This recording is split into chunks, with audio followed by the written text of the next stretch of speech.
My husband destroyed my marriage in the middle of the most important presentation of my career. Not after dinner. Not in a quiet room. Not with kindness, shame, or even the decency to look me in the eyes. He called me while I was standing in front of 12 executives, one senior investor, and a screen full of numbers I had spent 6 months preparing. My phone was on silent, but his name kept flashing across the table like a warning light. Suit, once, 3 times. I ignored it the first 2 times. On the third, one of the executives glanced down at my phone, then up at me. I smiled the calm professional smile women learn when everything inside them is catching fire. Sorry, I said. This may be urgent. I stepped into the hallway, still holding the presentation remote in my hand. Before I could say hello, Scott laughed. Not a happy laugh. A victorious one. Avery, he said, you need to come home. My stomach tightened. Is something wrong? No. Something is finally right. I looked through the glass wall at the conference room. My team was waiting. The investor was checking his watch. Scott, I'm in the middle of the Murray presentation. I know. That's why I called now. I wanted you to hear it from me before somebody else told you.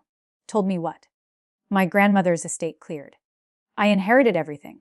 For 1 second, I felt relief. Evelyn Collins had died 6 weeks earlier, and although she had never been warm in the usual grandmother way, she had been steady.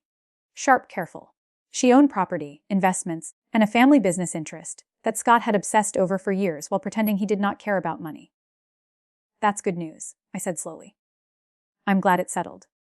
Oh, it's more than good news, he said. It's millions. The hallway seemed to tilt. I waited for him to say we. We inherited. Our life is changing. We can breathe. We can fix things. Instead, he said, so I need you out of the house by tonight. At first, I thought I had misheard him. What? My house? He said. Don't make this dramatic. The mortgage is in my name, and I'm done pretending this marriage is working. Behind the glass wall, my assistant Rachel was watching me now. Her face changed as she saw mine. Scott, I whispered. Are you asking for a divorce over the phone while I'm at work? I'm telling you the divorce papers are on the kitchen island. Sign them. Leave the keys. Take your clothes, not the furniture. I'll have someone come by tomorrow to change the locks. My mouth went dry. In the conference room, the investor stood up. I saw my future wobble on the other side of the glass. You're doing this today, I asked. I should have done it years ago. Then came a voice in the background. A woman's voice. Soft. Young. Familiar from somewhere I cannot yet place. Baby, don't argue with her. Just tell her. Baby. The word slid between my ribs. I closed my eyes. Who is that? A Scott did not even pause long enough to pretend. Kayla. And before you turn this into some tragedy, she knows everything. She has been patient. More patient than you, honestly. There are moments when pain is too large to feel. It becomes cold. Clean. Almost quiet. I looked down at the remote in my hand. My thumb was still resting on the next slide button. You humiliated me for years, he said. Always working. Always acting smarter than everyone. Well, now I don't need your salary, your spreadsheets, or your tired little opinions. Sign the papers, Avery. I could hear Kayla laugh softly. And that was when something inside me went still. Not dead. Not broken still. The way a lake goes still before ice forms. Okay? I said. Scott sounded disappointed. Okay? Yes. I'll sign. Good. I knew you'd be practical. No, I said. You never knew me at all. I hung up. Then I walked back into the conference room, placed my phone face down on the table, and finished the presentation. My voice did not shake. My hands did not tremble. I explained the projections, the risk controls, the market entry strategy, and the reason our company could win the contract. I answered every question. I even smiled when the investor said he was impressed by my composure. Composure. That was what people called it, when a woman did not bleed in public. 38 minutes later, we got the approval. Everyone clapped. Because even then, underneath the shock, underneath the humiliation, a tiny professional instinct had begun tapping at the back of my mind. Scott was careless when he was excited. Scott was cruel when he felt powerful. And Scott had never read a legal document all the way through in his life. When I got home, his car was gone. The house looked normal from the outside. White siding, blue shutters, the porch swing I had bought with my first bonus. The flower beds I had planted alone, while Scott complained about pollen from the doorway. Inside, the air smelled like his cologne and printer ink. The divorce papers were on the kitchen island under a glass of wine. Not even a pen, there was a sticky note on top. Sigm Buch copious. Leivionhar. Dobi dfi fielti. I stared at that note for a long time. Then I laughed. It surprised me. It was not happy. It was not angry. It was the sound a person makes when the universe becomes so insulting that grief has to step aside for disbelief. I made coffee. I changed out of my presentation heels. Then I sat at the island and read every page. Scott had used a cheap online divorce form. He had filled in our names, checked boxes, typed in a proposed division of property, and apparently decided that confidence could replace legal knowledge. He wanted the house. He wanted the savings account. He wanted me to waive spousal support. He wanted each of us to keep our own retirement accounts. He wanted me to sign a statement saying the marriage was broken because of reconcilable differences, and that both parties entered the agreement voluntarily. He wanted clean hands after throwing dirt. Then I reached the final page. At the bottom, in small print copied from some template he clearly had not understood, was a clause requiring both parties to disclose whole recent changes in assets, expected assets, gifts, trusts, estates, inheritance rights, contingent benefits, and pending financial interests. I read it once. Then again, then a third time. Contingent benefits, pending financial interests, inheritance rights. I sat very still. Scott had called to brag that the estate cleared. But if the estate had truly cleared, why did he need my signature today? Why not wait? Why rush me during my presentation? Why tell me to leave before I had time to think? I opened my laptop and searched Evelyn Collins' estate attorney. The name appeared in an obituary notice. Jerome Carter, Bell and Vale. Estate law, Briarpoint, Connecticut. I knew I should call a divorce lawyer first. I knew I should sleep. I knew people made mistakes when they acted from pain. But I also knew Scott. So I sent one email. My name is Avery Lynn Collins. I am Scott Michael Collins' wife. I received divorce papers from him today, after informed me of an inheritance from Evelyn Collins. Before I sign anything, I need to understand whether there are estate matters involving my legal status as a spouse. Mrs. Collins, do not sign anything further. Please come to my office tomorrow morning at 800. Bring all documents. Do not notify Scott. The email was signed Jerome Carter. That was the first time I smiled. Not because I was happy. Because somewhere in the dark, a door had opened. By sunrise, I had packed one suitcase. Not because Scott ordered me to leave, but because I refused to let him control the scene. I put my work laptop inside, my passport, my birth certificate, 3 photo albums, my grandmother's necklace, the small ceramic bowl I had made in a class Scott mocked as expensive kindergarten. Then I took pictures of every room, every drawer, every account statement I could access, every receipt in the shoebox Scott thought I had forgotten. Hotels, dinners, a weekend spa resort 2 towns over, a bracelet from a boutique I had never visited, and one charge that made me sit down on the bedroom floor, a prenatal clinic. The appointment date was 2 weeks before Evelyn died. I felt the ground move again, not just an affair, a future.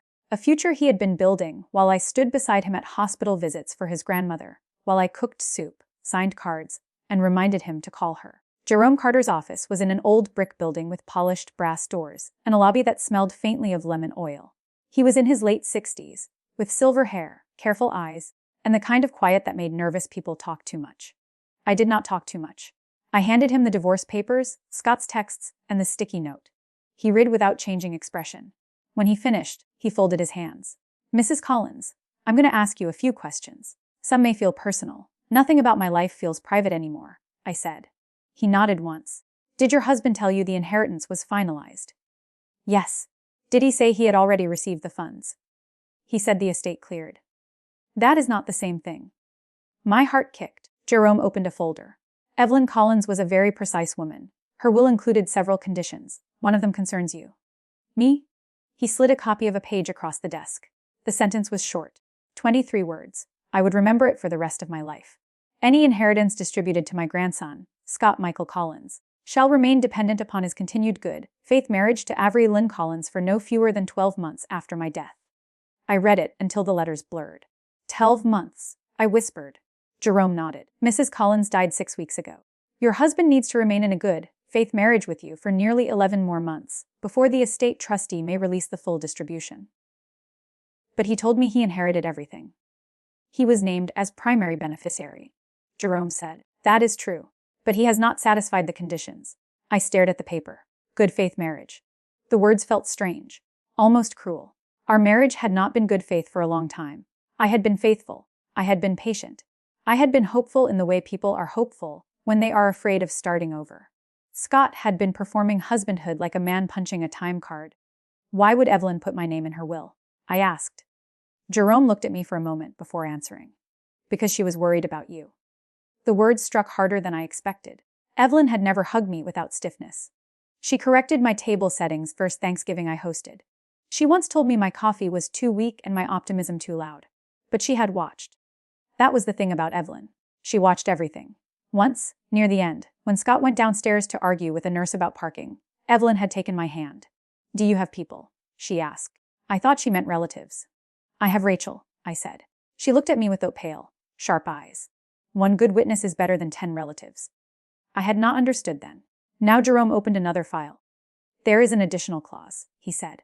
"If Scott initiates divorce proceedings before the 12-month period ends, or attempts to remove you from the marital home as part of an effort to claim the inheritance without fulfilling the condition, the trustee may suspend his claim pending review." I leaned back slowly. He didn't know. I suspect he read only the summary letter. That was so Scott it almost made me laugh again. He had seen millions. He had seen his name. He had stopped reading. Jerome continued. "There is another issue. Your husband's proposed divorce agreement asks you to waive any claim to assets without full disclosure. If he knowingly failed to disclose a pending inheritance interest, that creates problems for him." "What kind of problems?" "Legal ones." For the first time since the phone call, my breathing felt easy. Then Jerome's expression changed. "There is more. Mrs. Collins." Of course there was. 8 months before she died, Evelyn hired a private investigator. I looked up. To investigate Scott. To investigate unusual financial behavior and personal conduct that might affect the estate. He removed a thin report from the folder. I saw photos. Scott entering a hotel. Scott at dinner with Kayla. Scott kissing her beside his car with his hand on her stomach. Then I saw the line that changed everything. Subject stated to Ms. Jensen that divorce would be initiated immediately upon estate distribution. I read it twice. He had planned it. Not in anger. Not in a moment of confusion. Not because grief changed him. He had sat across from me at dinner. Asked me to pass the salt. Talked about replacing the dishwasher. And all the while he was waiting for the day he could cash in his grandmother's death and throw me out.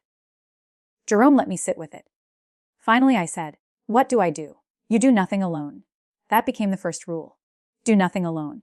Jerome contacted a divorce attorney named Maren Blake, who arrived 20 minutes later in a navy suit and red glasses. She read Scott's papers, snorted once, and said, "Online forms should require humility test."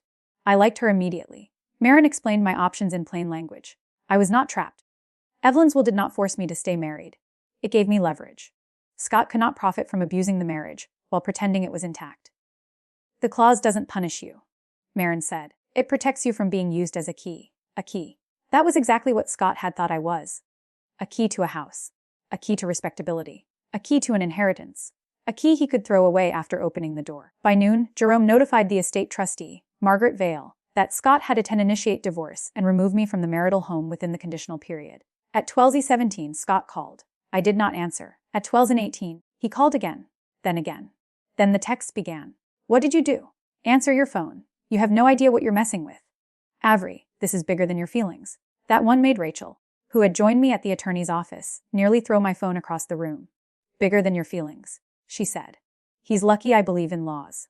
At 1:03, Scott left a voicemail. His voice was different now. Not victorious. Tight. "Avery, the trustee froze everything. I don't know what you told them, but you need to fix it. This is my family's money. You don't get to interfere because you're angry." Maren raised one eyebrow. "Save that," she said. At 1:19, another voicemail. "Look, I handled this badly. I admit that. But you know the marriage was already over. Don't make me the villain because I'm finally being honest."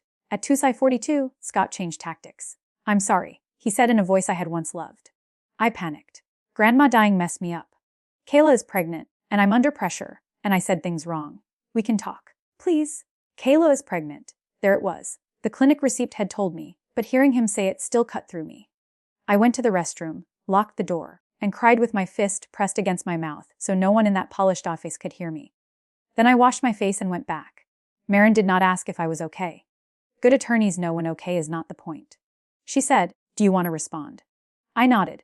She drafted the message. I approved it. "Scott, all communication regarding divorce, estate matters, property, and the marital home must go through my legal counsel. Do not contact me directly except in an emergency involving physical safety." I sent it. For 20 minutes, there was silence. Then Scott replied, "You'll regret this." Maren smiled without warmth. "Even better," she said. "He writes like a man who wants to be Exhibit A." 3 days later, Margaret Vale asked to meet me. She was the estate trustee, and if Jerome was quiet like a courtroom, Margaret was quiet like a locked safe. She wore gray, spoke carefully, and did not waste a single movement. We met in a private room at Carter, Bell and Vale. "I knew Evelyn for 29 years," Margaret said. "She was not sentimental with money. If she put you in that clause, she had a reason? I wish she had told me. She may have tried. Margaret placed an envelope on the table. My name was written across the front in Evelyn's sharp handwriting. Avery Lynn Collins. My hands shook when I opened it. The letter was short. Avery, if you are reading this, then Scott has done what I feared he might do. I am sorry. I should have been braver years ago, with many things. Do not confuse endurance with duty. Do not confuse silence with peace. And do not let Scott tell you what you are worth when he has never understood value. There is a lake house in Briar Point. In the study, under the center drawer, you will find a brass key. In the pantry, behind the third shelf from the floor, there is a panel. The key opens the blue box. Take Jerome. Take Margaret. Do not take Scott. E.C. I read the letter 3 times. The room had gone very still. What is in the blue box? I asked. Margaret's jaw tightened. I don't know. Jerome looked troubled. Evelyn mentioned Briar Point in her final estate planning meeting, but she did not give details.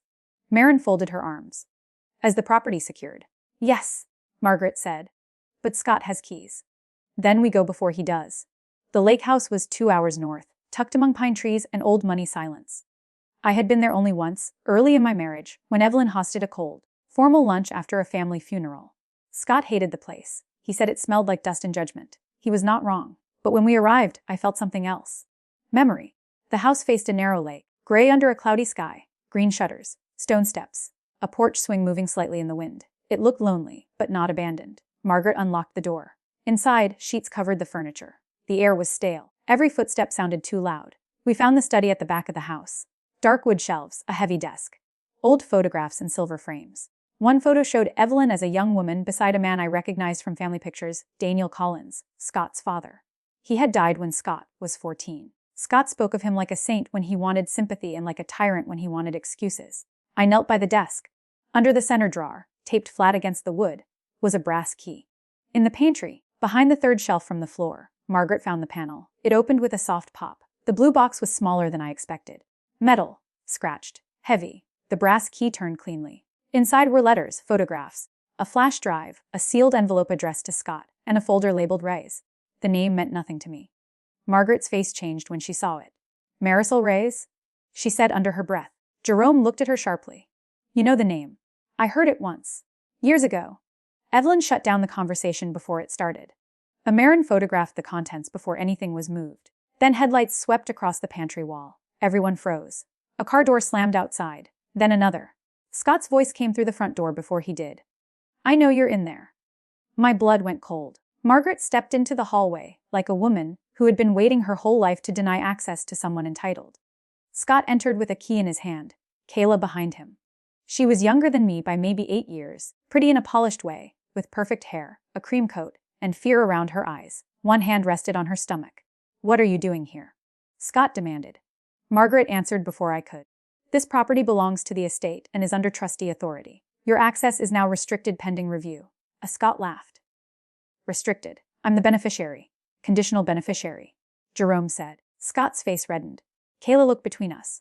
Scott, you said everything was already yours? It is? He snapped. No, I said quietly. It isn't. His eyes landed on me with pure resentment. You did this because you're bitter. I did this because you tried to make me sign away rights while hiding millions, an affair, and a pregnancy. Kayla flinched. Scott pointed at me. Don't talk about her. I almost laughed. You brought her into my marriage. Don't act shocked that she's in the conversation. Kayla swallowed. I didn't know about the clause. You didn't need to. Scott said quickly. She looked at him then, really looked. And for the first time, I saw something shift between them. Doubt. Kayla lifted a blue folder from under her coat. Scott's head snapped toward her. Kayla. She clutched it tighter. No. I need to know what's true. The room went silent. I found this in my father's office, she said. He told me it was an old real estate file, but there were photographs inside. And letters. Evelyn Collins's name was on one. Scott took a step toward her. Give it to me. Marin moved between them. I would advise you not to touch her. Scott stopped. Kayla placed the folder on the kitchen table beside Evelyn's blue box. Her hands were shaking. I thought Scott was leaving an unhappy marriage. She said to me, voice breaking. That's what he told me. He said you didn't love him, that you cared more about your job, that you would be relieved. I looked at her stomach. And you believed him. I wanted to. That answer was so honest I had no weapon for it. Marin opened the folder. Inside were old photographs, copies of checks, letters, and a notarized statement from a woman named Marisol Reyes. As Jerome read, the story unfolded in pieces. In 1998, Marisol Reyes had worked for a property company connected to Daniel Collins, Scott's father. She became pregnant. She wrote to Evelyn claiming Daniel was the father. Daniel denied everything, then arranged through Kayla's father, Thomas Jensen, to pressure Marisol into signing a settlement and disappearing from Connecticut. The baby was named Lena Marisol Reyes. Scott had a half-sister. Scott went pale. That's a lie. Margaret inserted the flash drive into a laptop. The video opened on Evelyn sitting in the study where we had found the key. She looked older than I remembered, thinner, but her eyes were sharp. If this recording is being watched, Evelyn said, then the truth has outlived my cowardice. No one moved. Evelyn continued. My son Daniel fathered a child with Marisol Reyes. When she asked for help, this family chose reputation over responsibility. I allowed Daniel and Thomas Jensen to silence her with money and threats. That was my failure. Kayla made a small sound. My grandson Scott inherited Daniel's charm and his appetite, Evelyn said. Hoped he might also inherit shame. I was wrong to rely on hope, Scott whispered. Turn it off. Margaret did not. I have watched Scott treat Avery with the same casual entitlement Daniel showed Marisol. Not the same facts, perhaps, but the same belief that a woman's loyalty is a tool a man may use until it inconveniences him. My eyes filled. Evelyn looked directly into the camera. Avery has shown a steadiness this family has too often mistaken for permission. She is not to be used. If Scott attempts to discard her for financial gain, every condition in my will must be enforced. If the Reyes line has surviving descendants, they must be found. The video ended. For several seconds, the only sound was rain beginning against the windows. Then Kayla sat down hard in a chair. My father, she whispered. My father helped hide a child. As Scott rounded on her. This has nothing to do with us. It has everything to do with you, I said. He looked at me with hatred. You're enjoying this. No, I said. That's the problem with you, Scott. You think justice feels like winning because cruelty does. This doesn't feel good. It feels necessary. He had no answer. Marin gathered the documents. Jerome called for a courier and a secure evidence transfer. Margaret notified the trustee board. And then, Scott did the one thing everyone in that room told him not to do. He lunged for the envelope addressed to him. Rachel moved first. She knocked a stack of old magazines into his path. Scott slipped, grabbed the table, and sent a glass vase crashing to the floor. Marin shouted, "Do not touch that evidence." As Scott froze, breathing hard, surrounded by broken glass. Margaret opened the envelope with gloved hands. Inside was a letter from Evelyn to Scott. She had written only 5 sentences. Scott, if you are reading this in anger, then you have learned nothing. Money will not make you a man. Property will not make you loved. If you try to take what was meant to test your character without showing any, the estate will pass according to the alternate provisions. Choose humility before the law chooses for you. Evelyn Collins. Scott stared at the letter. What alternate provisions? He asked. Jerome's voice was quiet. If you fail the conditions, a large portion of the estate may be redirected. To who? Margaret looked at the Rise folder. To any verified descendant of Lena Marisol Reyes, and to a charitable trust Evelyn established for women displaced by financial coercion. As Scott's face drained of color, millions, the house, the lake property, the accounts, all the things he thought proved he mattered, were suddenly moving away from him. The next 2 weeks felt like living inside a storm made of paperwork. Scott hired a high-priced attorney, who sent threatening letters written in expensive fonts. He claimed I had manipulated Evelyn. Then he claimed Evelyn had been confused. Then he claimed the marriage had been of the long before her death, which was a fascinating argument from a man who still needed it to count as good faith. Kayla moved out of Scott's apartment and into her sister's guest room. I knew because she called me. I almost did not answer. When I did, her voice was small. I'm not calling to ask for forgiveness, she said. Good. I deserve that. You deserve a lot of things. My forgiveness is not the urgent one. She was quiet for a moment. I gave my folder to Margaret. I'm also giving a statement. Scott told me he had already separated from you emotionally. He said you were only staying for appearances. He said the inheritance was already his. That sounds like him. I was stupid. You were selfish, I said. Stupid is when you lose your keys. She inhaled sharply, but she did not argue. I'm keeping the baby away from this fight, she said. And from him, for now. I had no advice. No kindness large enough to cover the situation. But I found one honest sentence. Make sure your child never has to earn love by being useful.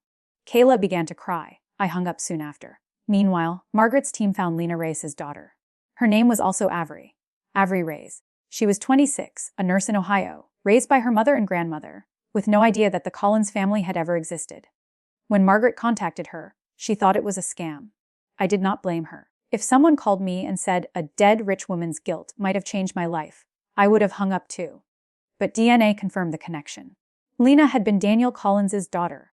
Avery Reyes was Evelyn's great-granddaughter, Scott's niece. The alternate provisions awakened like a machine Evelyn had built in silence. There was a private hearing before the probate judge to determine whether Scott had violated the estate conditions. I attended with Marin. Scott arrived in a dark suit, thinner than before, jaw tight. Kayla was not with him. He looked at me once. The hearing was not dramatic in the way people expect. No shouting, no gasps. Just documents placed in order, statements read into the record, evidence numbered, timelines clarified. Scott's attorney argued that Scott had acted emotionally after grief. Marin argued that Scott had planned the divorce before Evelyn died, hidden the inheritance interest, attempted to obtain my waiver, removed me from the marital home, and threatened me when the trustee intervened. Then Jerome played the voicemail. "This is my family's money. You don't get to interfere because you're angry." Scott stared at the table. Then the text. "You'll regret this." Then the investigator's report. Subject state is Jensen that divorce would be initiated immediately upon estate distribution. The judge removed her glasses. "Mr. Collins," she said, "did you read the full conditions of the will?" Scott swallowed. "I read the summary." "That was not my question." "No. Did you tell your about the conditional nature of your inheritance before asking her to sign divorce papers?" "No." "Did you disclose your expected inheritance rights agreement?" "My understanding was." "You disclosed them?" "No." "Did you instruct her to leave the marital home the same day?" Scott glanced at me. "Yes." The judge leaned back. There are silences that punish better than speeches. The estate board suspended Scott's claim. The court recognized the triggering of the conditional review. The bulk of the estate would not be released to him. A portion moved into trust pending verification and distribution to Avery Reyes. Another portion went to Evelyn's charitable trust.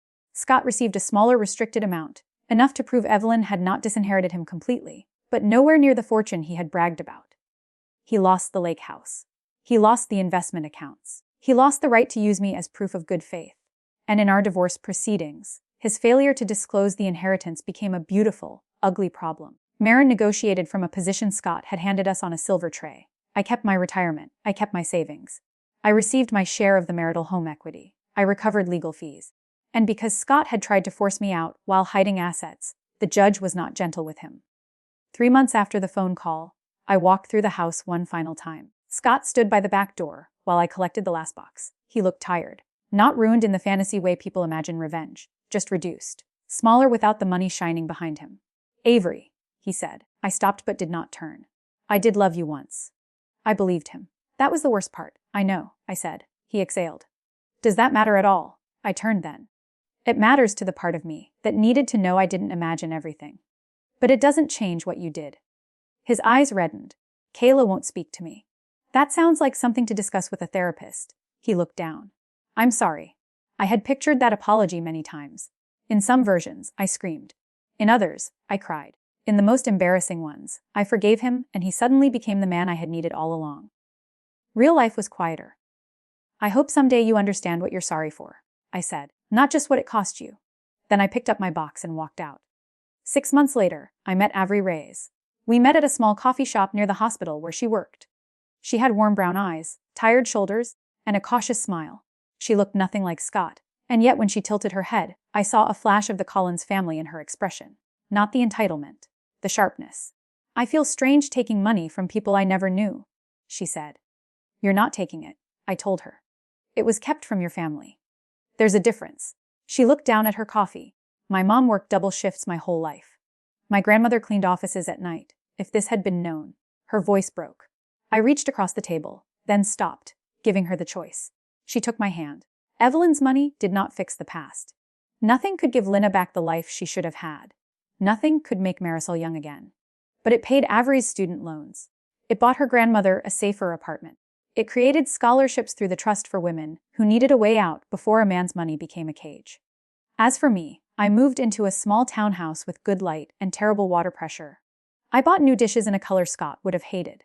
I took a pottery class again. I accepted a promotion. I learned to sleep diagonally across the bed. On the 1-year anniversary of Evelyn's death, Jerome sent me a final package from the estate. Inside was a small envelope and a key. The envelope contained one last note. Avery, if this reaches you, then the year has passed and the truth has found air. I do not ask you to remember me kindly. I ask only that you remember yourself accurately. You were never the weak one. You were the witness. EC. The key was to a safety deposit box. Inside, I found one item. A small silver bracelet with an engraved plate. On it were 4 words. Steadiness is not surrender. I sat in that little bank room and cried. Not for Scott. Not for the marriage. Not even for Evelyn. I cried for the woman I had been the day he called me during my presentation. The woman standing in a hallway with her career on one side and her marriage burning on the other. The woman who thought signing with a smile meant pretending not to hurt. She had no idea that smile was not surrender. It was the first door opening. People ask me sometimes if revenge healed me. The answer is no. Revenge did not heal me. Justice did not erase the betrayal. Money did not make the nights easier.